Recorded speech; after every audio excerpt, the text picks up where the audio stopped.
Bonjour à tous nos amis et à toutes nos amies aussi. Nous bénissons le Seigneur ce matin et nous sommes là encore pour partager sa parole. Et c'est une grâce et un honneur pour nous d'être parmi ceux que le Seigneur a choisis ce matin dans son palais.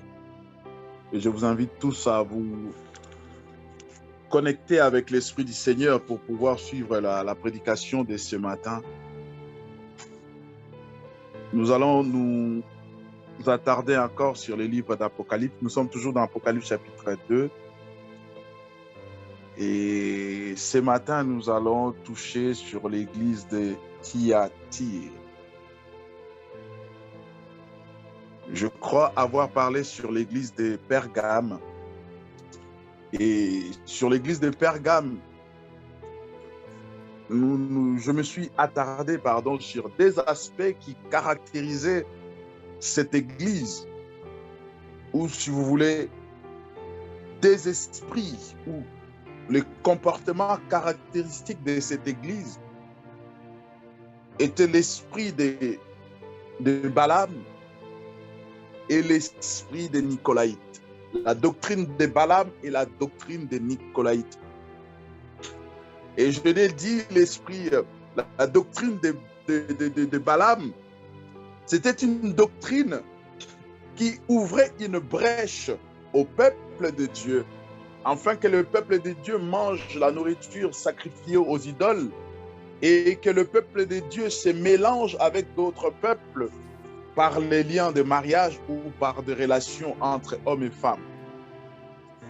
Et la doctrine des Nicolaïtes, c'est cette doctrine qui permettait, ou aujourd'hui aussi nous le vivons, à l'Église ou aux enfants de Dieu, de se croire déjà sauvés, comme quoi l'esprit est sauvé, mais la chair, comme elle n'est pas encore morte, la chair peut vivre et faire tout ce qu'elle veut. Et cette doctrine des Nicolaïtes ouvrait une brèche aux enfants de Dieu de vivre et de faire tout ce qu'ils veulent, soit disant que l'esprit était sauvé. Et le Seigneur reprochait à cette église le fait d'avoir laissé cet esprit ou cette doctrine se mouvoir, proliférer au milieu des enfants de Dieu. Et je l'ai dit, bien-aimés, lorsque nous lisons les livres d'Apocalypse, il ne faut pas seulement que nous nous projetons dans, je ne sais pas, 3 millions d'années ou 300 ans après. Non. Le livre d'Apocalypse est d'actualité aujourd'hui. Le livre d'Apocalypse, c'est aujourd'hui. Lorsque j'en parle aujourd'hui, cela te concerne, cela me concerne. Jean ne s'adresse plus à ce matin. Vous serez d'accord avec moi, je ne suis pas à Thyatire. Nous sommes connectés, pour l'instant, chacun est chez lui, mais nous parlons de la part du Seigneur parce que nous parlons de ce qui est la parole de Dieu. Donc cela ne concerne plus l'église du temps des gens. C'est l'église actuelle. Et cette église, nous insistons, nous soulignons que cette église, c'est toi, cette église, c'est moi. Et ce matin, par la grâce du Seigneur, j'aimerais que nous puissions prendre nos Bibles dans Apocalypse au chapitre 2 toujours. Nous lisons les versets à partir du verset 18e. Écrit à l'église de Thyatire, voici ce que dit le Fils de Dieu, celui qui a les yeux comme une flamme de feu et dont les pieds sont semblables à du bronze. Je connais tes œuvres, ton amour, ta foi, ton service, ta persévérance, et tes dernières œuvres sont plus nombreuses que les premières.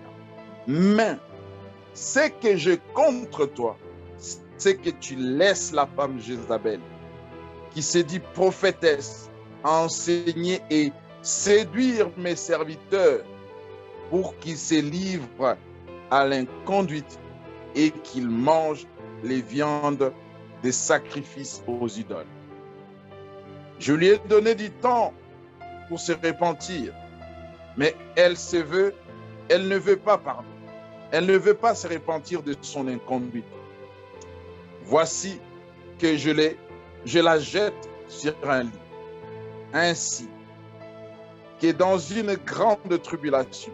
Et ceux qui commettent adultère avec elle, à moins qu'ils se repentent de ses œuvres, je frapperai de mort ses enfants. Toutes les églises connaîtront que moi, je suis celui qui sonde le rein et les cœurs. Je vous rendrai à chacun selon ses œuvres. Mais à tous les autres de Thyatire qui n'ont pas cette doctrine et n'ont pas, comme ils disent, connu le profondeur de Satan, je dis, je ne mets pas sur vous d'autres fardeaux. Seulement, ce que vous avez, tenez-les fermes jusqu'à ce que je vienne. Au vainqueur, celui qui garde mes œuvres jusqu'à la fin, je donnerai autorité sur les nations, avec un sceptre de fer, et il le fera paître. Comme on brise les vases d'argile, ainsi que j'en ai reçu moi-même le pouvoir de mon Père, et je lui donnerai l'étoile du matin. Que celui qui a les oreilles écoute ce que l'Esprit dit aux églises. Alléluia, quelle belle promesse.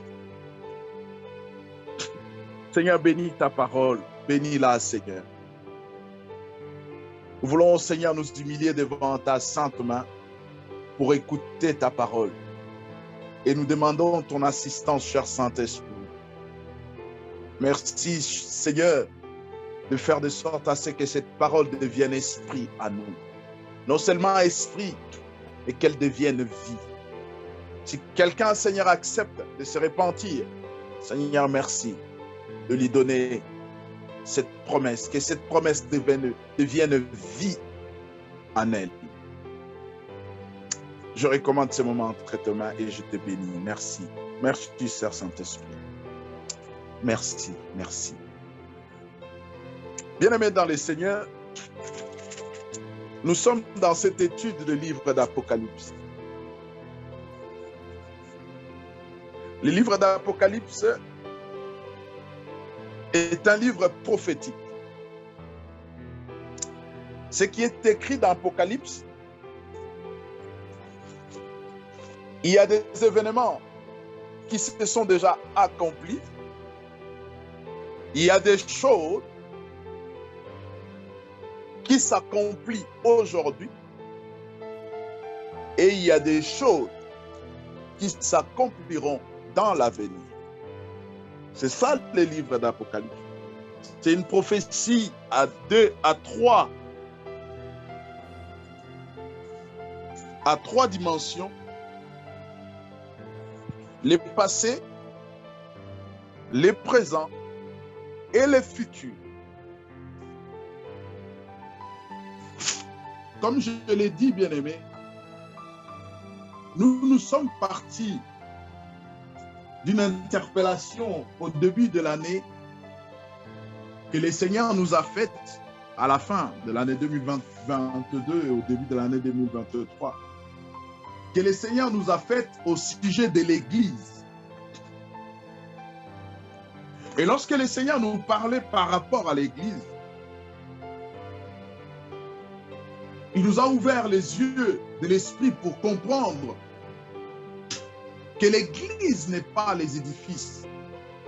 L'Église pour laquelle le Seigneur est mort, c'est nous.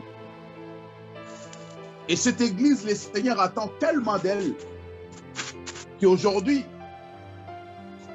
il retarde même son retour. Parce que son Église n'est pas encore prête. La Bible dit, il est en train de préparer une Église, une épouse qui sera sans tache, ni ride. Et ce travail s'est fait au travers de chacun de nous personnellement et individuellement. Lorsque cette parole est prêchée ce matin, nous l'écoutons tous ensemble. Mais chacun de nous, tout le monde ne va pas le prendre pareillement. Chacun de nous aura à discerner, à prendre ce qu'il voudra prendre, à décider par rapport à cela. Mais la parole est prêchée en général. La parole est prêchée en même temps. Tout le monde l'écoute en même temps. Mais quand il s'agit de prendre des décisions, de s'engager à obéir à cette parole, bien aimé, cela dépend de tout un chacun. Et je disais, lorsque nous avons compris cela, par la grâce du Seigneur, le Seigneur nous conduit, personnellement moi, à nous exhorter sur le livre d'Apocalypse en ce qui concerne les 7 églises. Et au début, à l'introduction de ces enseignements, nous avons dit que les 7 églises sont les caractéristiques de l'église d'aujourd'hui, sur le plan spirituel et sur le plan physique. Ce que Jean le Seigneur reproche à l'église d'Éphèse, c'est que le Seigneur reproche à l'église de Smyrne, c'est que le Seigneur reproche à l'église de Pergame, de Thyatire, de Sardes, de Philadelphie, de Laodicée. Ces reproches sont d'actualité aujourd'hui. Ces reproches te concernent, me concernent, bien-aimés. Des fois, ça ne sert à rien d'aller chercher des prédications et des prédications. Il suffit seulement d'ouvrir Apocalypse chapitre 2 et lire les églises et se poser des questions. Est-ce que je suis encore en Christ? C'est vrai, comme je l'ai dit, c'est une prophétie. Une prophétie est remplie de mystères. Et il ne faut pas avoir peur de cette prophétie ou des livres d'Apocalypse. Les livres d'Apocalypse n'est pas comprise sur le plan intellectuel. Le Seigneur a dit, je vous donnerai mon esprit et mon esprit vous enseignera dans toute la vérité. Parce que l'esprit sonde le cœur de Dieu. Tout mystère qu'il y a dans les livres d'Apocalypse, le Saint-Esprit les connaît. Et il est le seul à nous les révéler. L'école ni la théologie ne peut pas nous expliquer les livres d'Apocalypse. C'est une prophétie. Et la Bible dit, examinez les prophéties. Les prophéties dont la Bible nous parle, ce n'est pas seulement celles qui sont données oralement. La parole de Dieu, c'est la prophétie, comme on a l'habitude de le dire. Et la Bible dit de l'examiner, de les pilcher, de méditer là-dessus. Les jours où le Seigneur a commencé à m'ouvrir les yeux sur le livre d'Apocalypse, bien aimé, j'ai crié tout seul. Il y a des versets où, des chapitres d'Apocalypse où quand tu lis, tu cries tout seul. Et il y en a des chapitres, lorsque tu lis aussi, tu as peur, tu te poses des questions. Tu te dis, est-ce que lorsque le Seigneur reviendra, il me trouvera encore dans la foi? Et des choses pareilles, quand tu lis à partir du verset du chapitre 12, pas vraiment 12, ça parle beaucoup plus de Jésus, à partir de 13,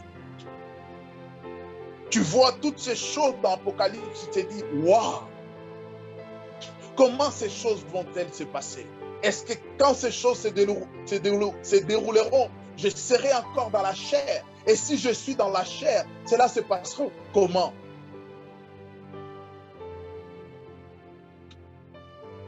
La Bible parle de la marque de la bête, de la persécution, où pour acheter, il faudrait avoir la marque de la bête. où le Seigneur, à un moment donné, il enverra des fléaux sur la terre, des maladies.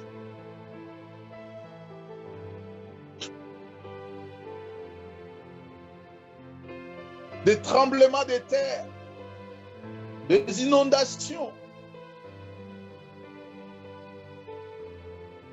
Mais cela n'est pas mon sujet de ce matin. Ce matin, nous sommes à Thyatire. Et à Thyatire, la Bible dit, le Seigneur se présente selon sa présentation dans le chapitre 1er, lorsqu'il se présente à Jean. Il dit que le Fils de Dieu,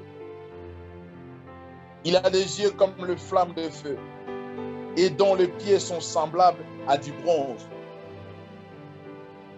C'est comme cela qu'il s'est présenté à Jean. Et à chaque fois, à chaque église, le Seigneur se présente, il prend un des aspects de sa présentation à Jean dans le chapitre 1er et il se présente à chacune des églises comme ça. Il dit, je connais tes œuvres,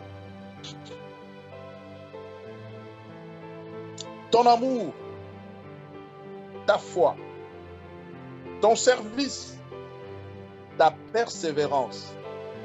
Et tes dernières œuvres sont plus nombreuses que les premières. Mais ce que j'ai contre toi, c'est que tu laisses la femme Jézabel, qui se dit prophétesse, enseigner et séduire mes serviteurs, pour qu'ils se livrent à l'inconduite et qu'ils mangent des viandes des idoles. Chers bien-aimés, dans cette église, lorsque vous regardez sur le plan structurel, l'église de Thyatire se place au milieu de 7 églises. Il y a Éphèse, il y a Smyrne, il y a Pergame, après Thyatire, je crois, il y a Sardes, Philadelphie et Laodicée. Et lorsque le Seigneur vient, et dans cette église, il annonce son retour. Il dit, lorsque je reviendrai, je donnerai. Et il se représente comme le Fils de Dieu. Celui qui a les yeux comme une flamme de feu.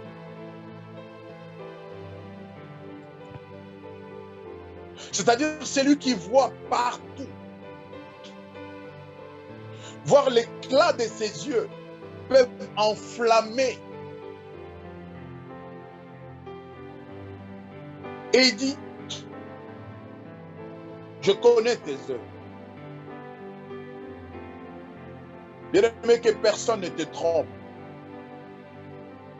Peut-être tes parents, peut-être ton pasteur, ton responsable du travail. Personne ne connaît réellement ce que tu es. Mais Dieu te connaît. Le Seigneur te connaît. Il connaît tes œuvres. Non seulement il te connaît, il dit, je connais tes œuvres.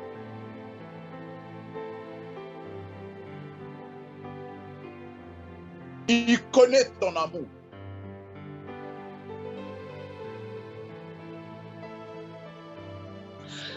Il connaît ta foi.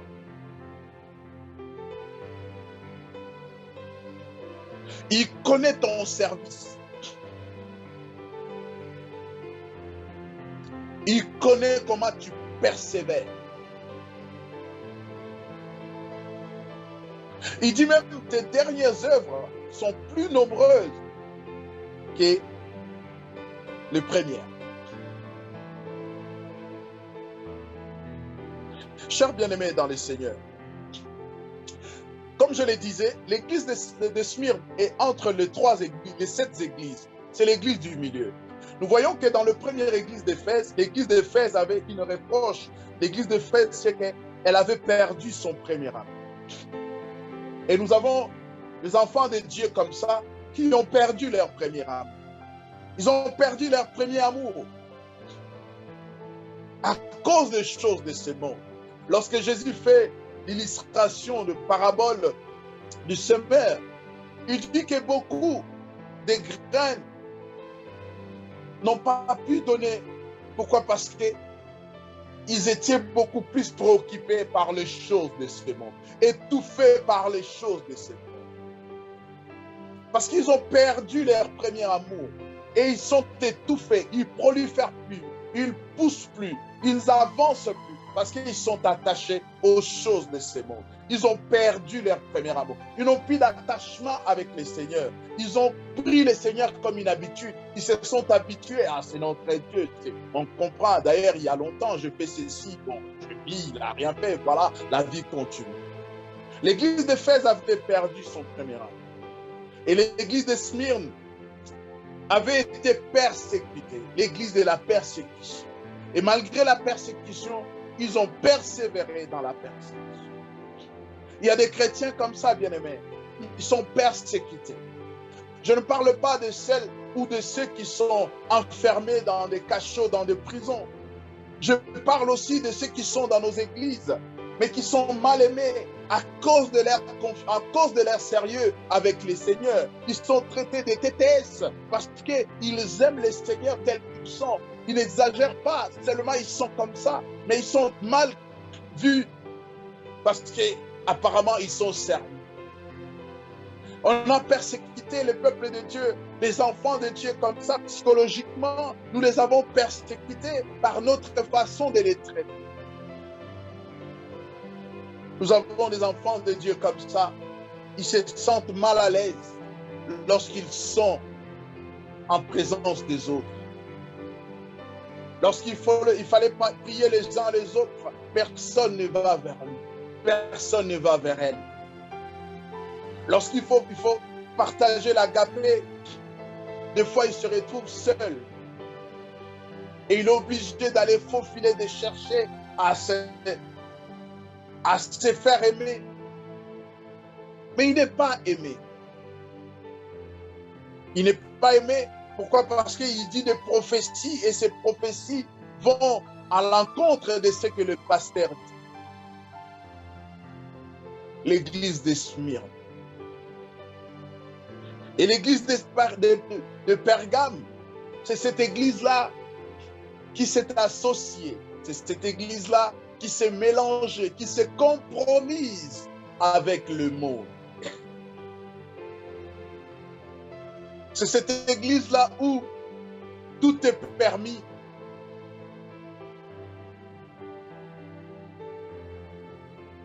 Malgré que le Seigneur nous dit tout m'est permis, mais tout n'est pas utile. Cette église-là ne voit pas l'utilité. Il ne regarde pas sur le point utilité. Il regarde seulement sur le plan permission.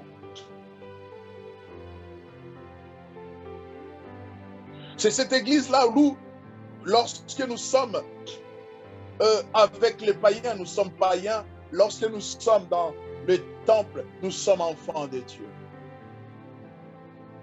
C'est cette église-là qui s'est mélangée avec le monde. Et l'église de Thyatire, c'est cette église où elle a des œuvres, elle a des fruits. Le Seigneur le voit, la voit. Elle a la foi. Elle sert le Seigneur. Mais cette église a quelque chose qui ne plaît pas au Seigneur.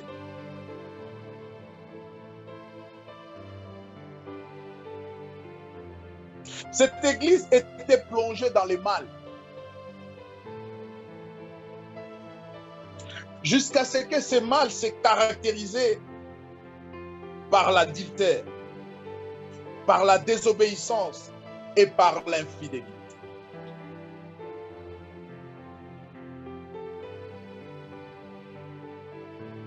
Cette église, elle avait des œuvres, elle avait la foi, elle avait quoi encore? Elle avait l'amour, elle avait la persévérance. Mais c'était déjà une église adultérienne.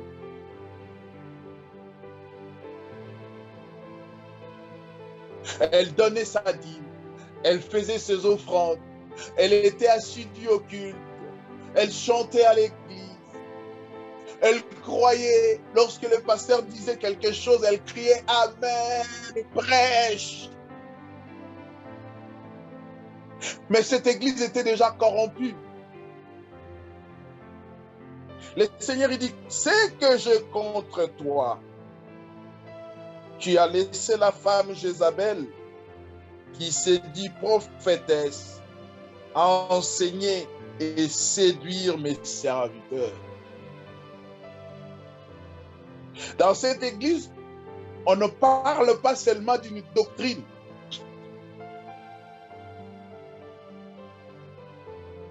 Mais d'un enseignement. Et de la séduction. Non seulement la compromission était une doctrine, mais il y avait une séduction.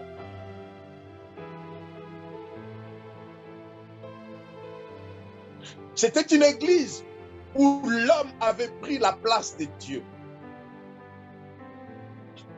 Bien aimé, lorsque nous parlons l'église de Thyatire, je vais en parler en deux parties, parce qu'il faudrait que nous épluchions à long et à large les enseignements de Jézabel et les caractéristiques de Jézabel, pour que nous puissions comprendre. Parce que la plupart des temps, lorsqu'on parle de Jézabel, cela nous renvoie dans le livre de 1 roi, et nous voyons Jézabel, la Sidonienne. Nous voyons seulement et nous parlons de l'esprit de Jézabel, l'esprit de Jézabel. Non, il n'y a pas seulement l'esprit, c'est toute une doctrine. C'est toute une doctrine. Les gens ne sont pas seulement possédés, mais ils sont enseignés. Ces enseignements sont ancrés dans leur tête.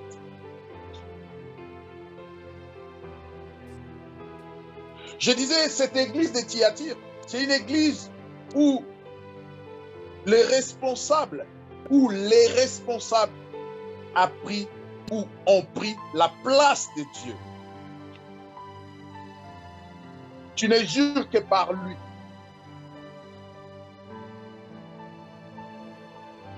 Tu fais tout que par lui. Au point même, aujourd'hui, nous avons des choses qui se passent lorsque nous regardons sur les réseaux sociaux, bien-aimés. On se pose des questions. Nous sommes dans quel monde?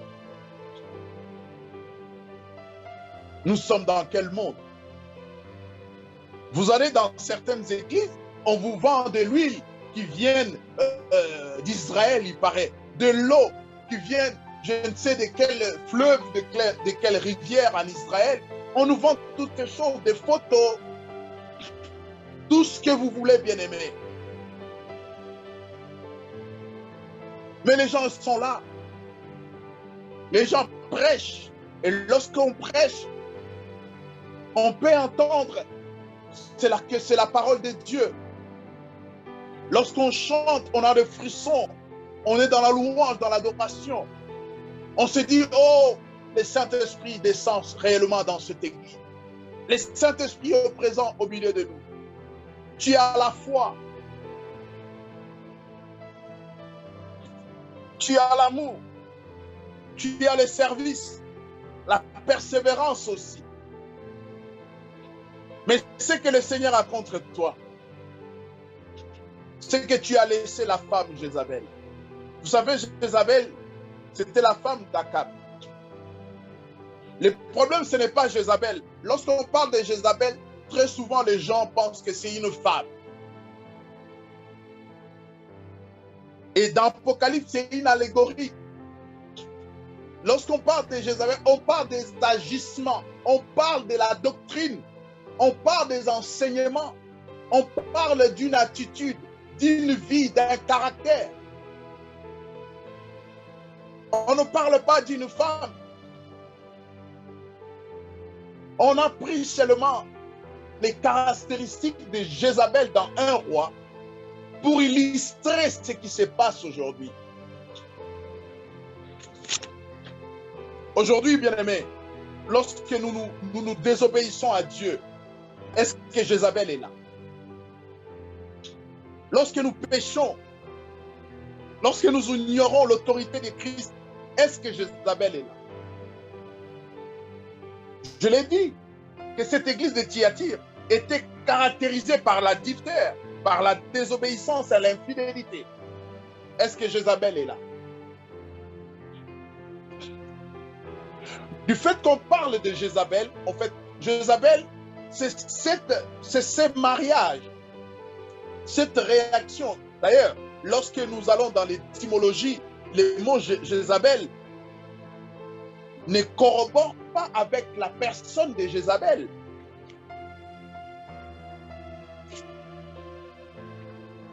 Le mot Jézabel veut dire généreux ou seigneur. Donc je disais, lorsque nous parlons de Jézabel, en fait c'est cette union entre une Sidonienne et un Israélite. C'est ce qui a été dénoncé dans l'église de Pergame et les conséquences, nous les trouvons dans l'église de Thyatire.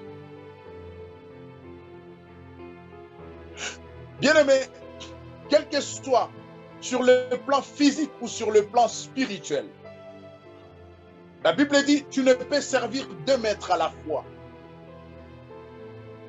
Tu peux les avoir, oui, mais dis-toi que tu as déjà choisi un. Et tu marches sous l'autorité de celui que tu as choisi, dans la conscience ou dans l'inconscience.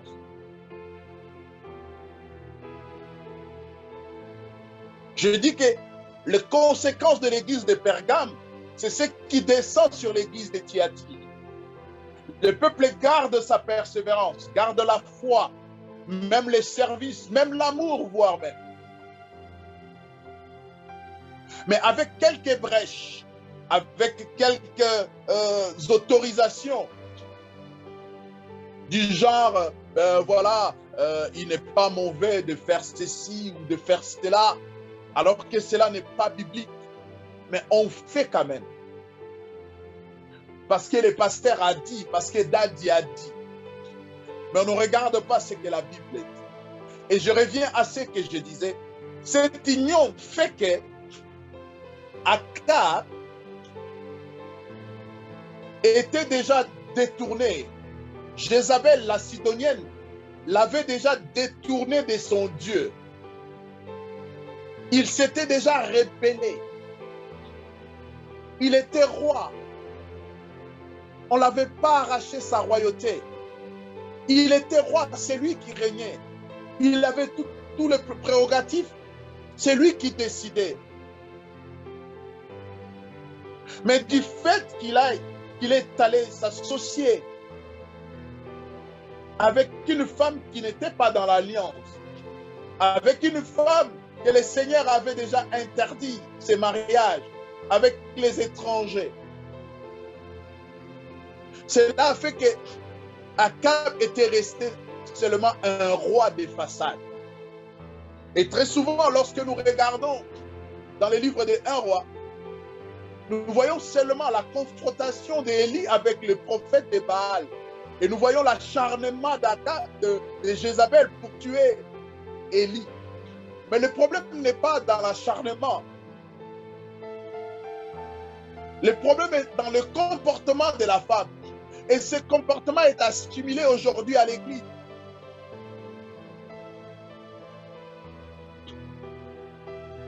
Ce comportement est assimilé à l'Église. Je l'ai dit.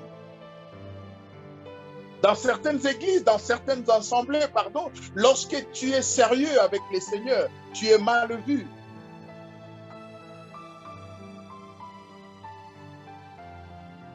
Il suffit seulement de dire non, frère, moi je ne prends pas de l'alcool. Ah, qu'est-ce que tu penses? Qu'est-ce que tu crois? Jésus aussi en a bu, Jésus en a multiplié. Mais le problème, ce n'est pas dans le prendre ou dans la multiplication.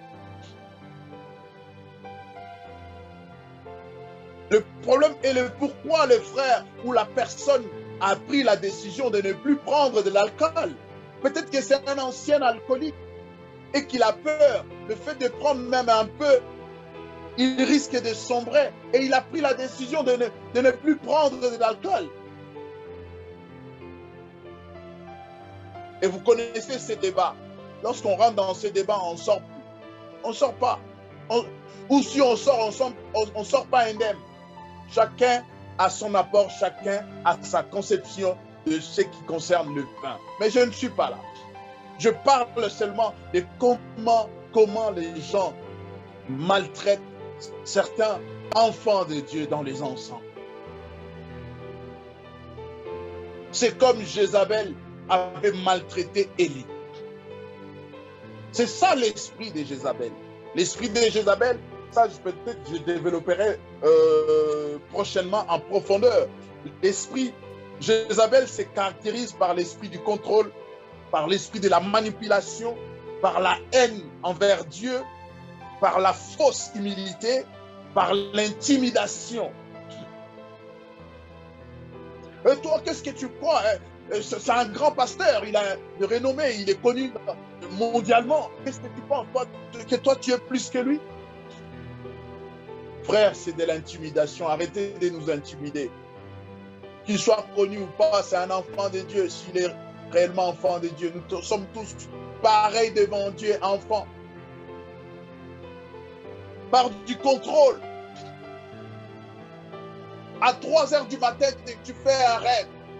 Pasteur, je viens de rêver. Ton mari est là à tes côtés. Ta femme est là à tes côtés. Mais toi, la première de personne, pasteur, où tu attends le matin à 6 heures du matin avant la prière. Pasteur, je te fais, pasteur, Yahi, c'est sur pasteur. Vous êtes déjà contrôlé.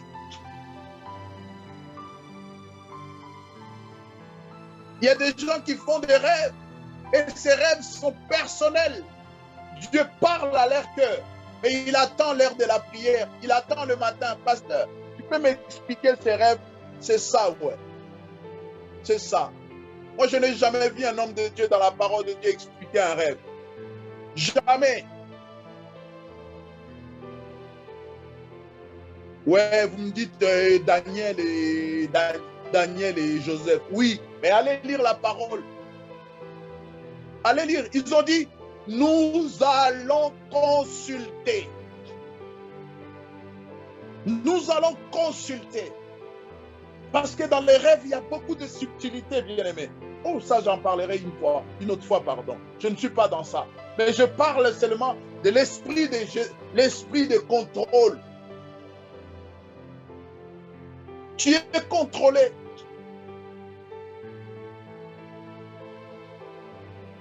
Tu lis une parole, tu ne comprends pas. Au lieu d'appeler le frère Satel, d'appeler la sœur, je ne sais, Family ou sœur Sandra, ah, ma sœur, regarde, j'ai lu ces versets. Non, toi, pasteur, tu ne vis et tu ne jures que par ton pasteur. Et le jour où il sera plus. Bien, mais je vis des églises disparaître. Si je dis église, ce n'est pas une église de 200, 300 personnes. Je vis des églises s'éparpiller parce que l'espoir de tout ce monde reposait sur le pasteur. Et le jour où le pasteur a fait quelque chose de pas bien, le jour où le pasteur a montré sa vraie face, bien aimé, une église de plus de 500 personnes, avec des ministres, voire même ceux qui ont été consacrés, comme on dit, dans les ministères. Ils ont déposé même les ministères pour dire comme quoi, non, c'était pas. Parce qu'il n'est juré que par l'homme de Dieu. Lorsqu'il prêchait, il faisait que référence à l'homme de Dieu a dit, Daddy a dit, Papa a dit, le pasteur a dit. Ce n'est pas, il est écrit. Je vous dis, bien aimé, cette église a disparu. Il ne reste même pas une chaise. Vous êtes contrôlés. La manipulation. On vous amène la peur. On vous manipule. Tout ce qu'on vous dit, vous nous réfléchissez. Vous nous réfléchissez. On ne vous laisse même pas le temps de réfléchir. Vous voyez, nous sommes arrivés à la fin de l'année. Le Seigneur vous a préservé, il vous a gardé des accidents, des maladies. Et qu'est-ce que vous pouvez faire pour lui? Prenez une enveloppe. Mettez un montant qui commence par 22 et ajoutez des zéros derrière le 22. Parce que nous sommes en année 2022 ou 2023. Prenez des enveloppes. Ne donne pas 100 euros, ne donne pas tel montant. Donne un montant qui correspond à ce que ton Dieu... Bien-aimé, y a-t-il un montant qui peut correspondre à la vie? Y a-t-il un montant? Est-ce qu'on peut tarifer la vie?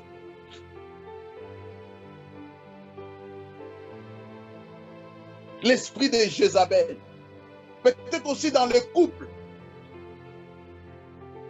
Les maris ou la femme, l'un ou l'autre peut manifester l'esprit de Jézabel. La femme peut profiter de la gentillesse de son mari pour la manipuler. À chaque fois que tu rentres du travail, ah, maman m'a appelé au pays, ah, il y a un tel qui est ceci. Et l'argent que tu envoies, tu avais acheté un terrain, tu es en train de construire. Ton mari n'est pas au courant. Tu le manipules. L'homme aussi pareil. La haine de Dieu. Bien aimé, il y a des hommes, il y a des femmes, il y a des enfants de Dieu qui sont dans nos assemblées. Ils détestent Dieu. Ce n'est pas en parole, par leurs actes. Lorsque le monde le voit, même l'Église, on se pose des questions. Est-ce que Dieu existe vraiment? Je ne parle pas en parole. Je ne parle pas que ces gens-là déclarent comme ça, je déteste Dieu. Bien aimé, vous savez, la Bible dit notre corps est le temple du Saint-Esprit. Et lorsque le monde nous voit, le monde ne nous voit pas spirituellement. Le monde ne nous juge pas spirituellement. Le monde nous juge physiquement. Et lorsque le monde nous regarde, des fois on se pose la question, lui là, celle-là, est-ce qu'elle est encore une fille de Dieu? Il est encore un fils de Dieu. Lorsque le monde nous regarde, le monde se dit, si c'est ça Dieu, ah, je préfère l'enfer. Ta vie manifeste la haine à l'égard de Dieu.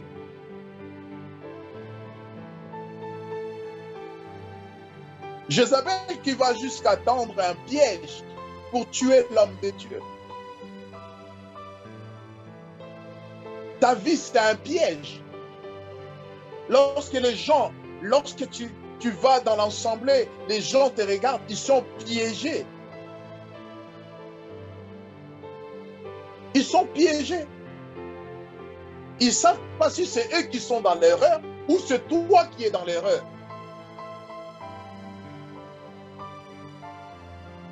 Des fausses humilités.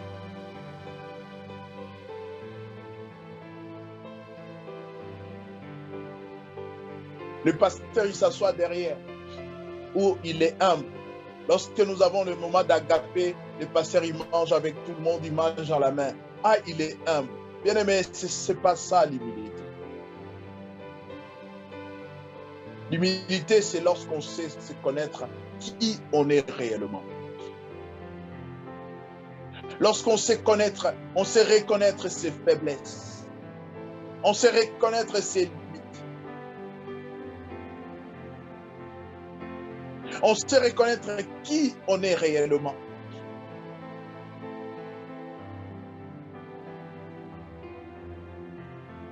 Et ce que j'ai contre toi, c'est que tu laisses la femme Jézabel enseigner. Quels sont les enseignements de Jézabel? Et quelle est la séduction de Jézabel? Jézabel séduisait le peuple de Dieu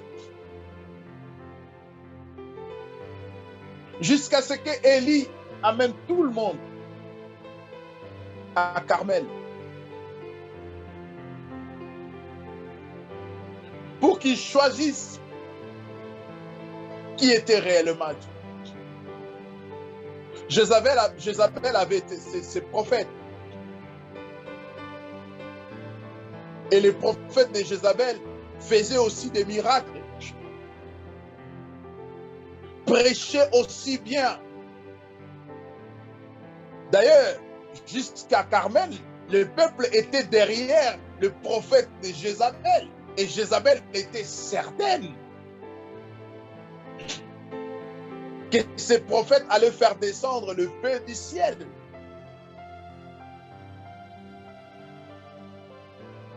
Le peuple était en train de tergiverser à gauche, à droite. Ils ne savaient pas. Oh, frère Léon, je ne sais pas. Tout ce que je vois aujourd'hui sur les réseaux sociaux, je ne sais pas est-ce que c'est vrai ou c'est pas vrai. Bien aimé, cela s'est passé à une époque de la Bible. Et c'est ce que nous vivons aujourd'hui. Je ne sais pas ce qui m'arrive.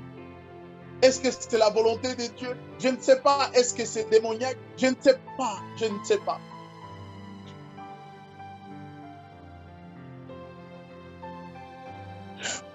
Ce que je vois, je vois les miracles. Et lorsque cet homme il parle, je vois, j'entends. Et cette parole me touche. Mais ce que je vois sur sa vie, ce qu'il reproduit ne correspond pas avec ce qui est écrit. Tu es confus. Tu ne sais pas est-ce qu'il est dans le vrai ou dans le faux. Voire même toi-même, tu ne sais pas si tu es dans le vrai ou dans le faux. Des fois, quand tu rêves, tu dis à la personne où tu racontes ton rêve, les choses se réalisent. Mais quand tu te regardes, tu regardes ta vie, tu vois que ta vie ne correspond pas à ce que demande la parole de Dieu. Et des fois, avant de dormir la nuit, à des moments d'intimité ou à des moments solitaires, tu te poses des questions. Est-ce que réellement je suis encore en moi? Mais si je ne le suis pas, comment se fait que j'ai des rêves et ces rêves se réalisent? Si je ne le suis pas, comment se fait que je parle encore? Je continue à parler encore en langue. Oui, bien-aimé, la Bible dit Dieu ne se répand pas de ses dons. Ce qu'il t'a donné, il t'a donné. Il te les a donnés, il n'en a plus besoin, il te les a donnés. Qu'est-ce que Dieu fera avec le parler en langue? Qu'est-ce que Dieu fera avec l'interprétation ou les rêves? Ça, c'est pour l'Église. Il t'a donné un don. Tu as gardé la foi. Tu as les services. Tu as ces choses. L'église de Thyatire avait ces choses. Il avait même l'amour.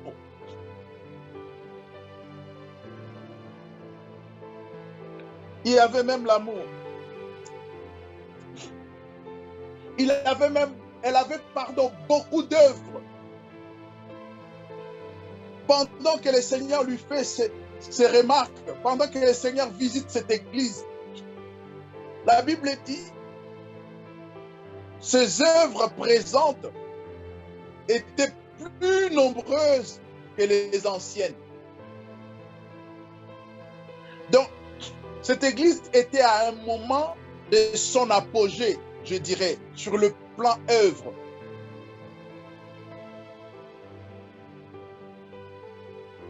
Cette église était à un moment d'épanouissement.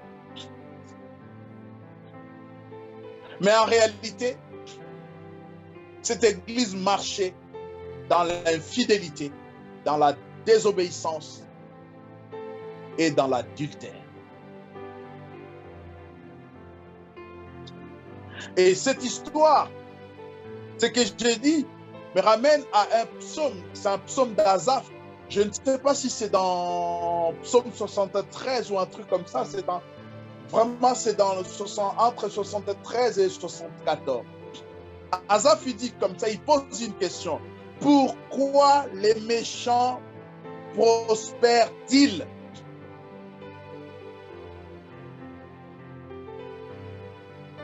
À un moment de la vie, même lorsqu'on est devenu l'homme charnel, on a un pied dedans, un pied dehors. On peut se voir dans un moment d'épanouissement sur le plan matériel, sur le plan physique, mais spirituellement, on est loin de Dieu. Je l'ai dit. Je crois dans mon exhortation de vendredi.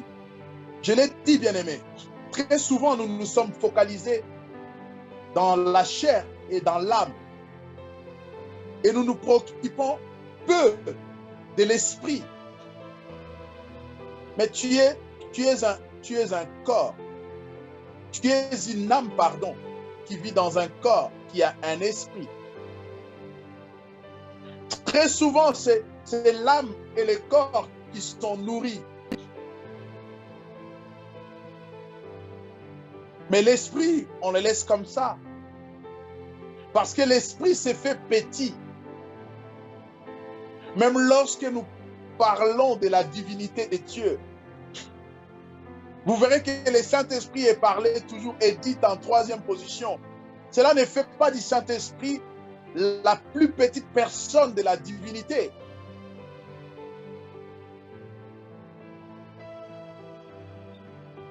Mais dans l'homme, je parle de nous, nous préférons et nous nous focalisons beaucoup plus dans l'âme et dans le corps. Et l'esprit, c'est ce qui intéresse le Seigneur. Lorsque l'enseignement est dit ou l'enseignement est procuré, cela ne va pas dans ton âme seulement.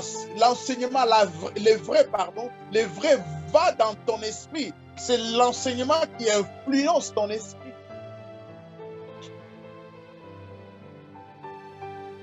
Toi, tu es séduit dans ton corps par ton âme et cela affecte ton esprit.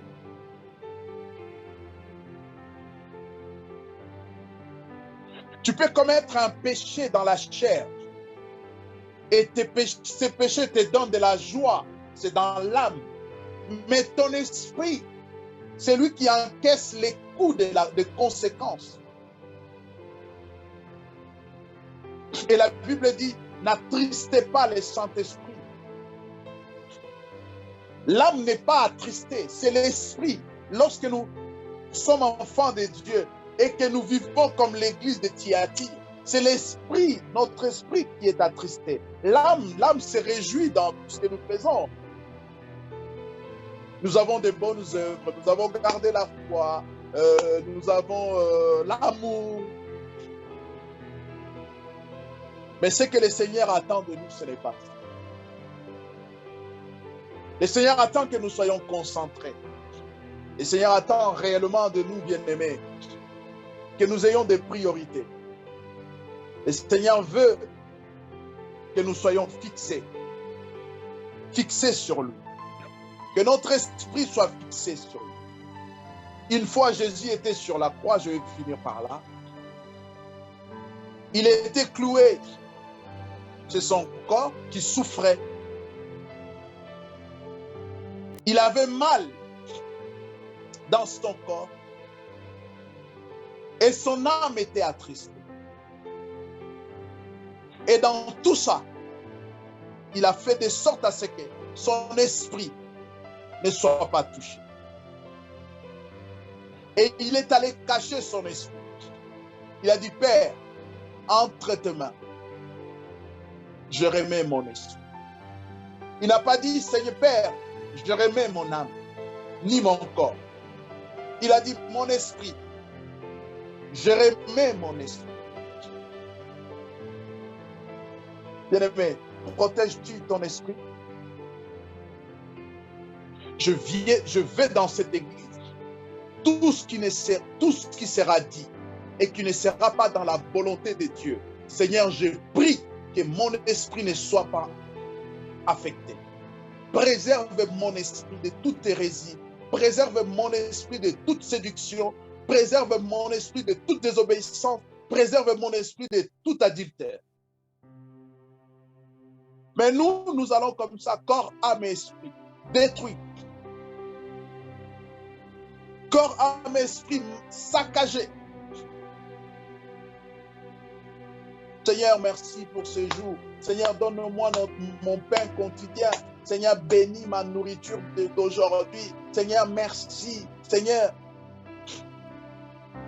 ça c'est pour l'âme, c'est pour le corps et l'âme. Et ton esprit. Ton esprit. Tu as l'amour, tu pries. Tu as les œuvres, tu t'agenouilles. Tu vas à l'église, tu te connectes avec nous. Tes œuvres sont plus nombreuses. Mais avec quoi tu nourris ton esprit? C'est les enseignements de Jézabel.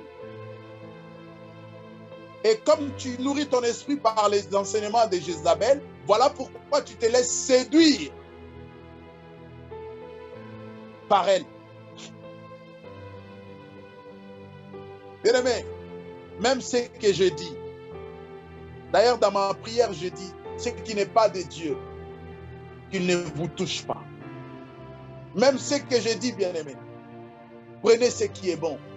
La parole de Dieu, c'est une nourriture. Lorsque nous mangeons un poisson, il y a des arrêts. On essaie d'enlever la chair et de vérifier de façon à ce que nous ne mangeons pas, nous n'avalons pas les arrêts.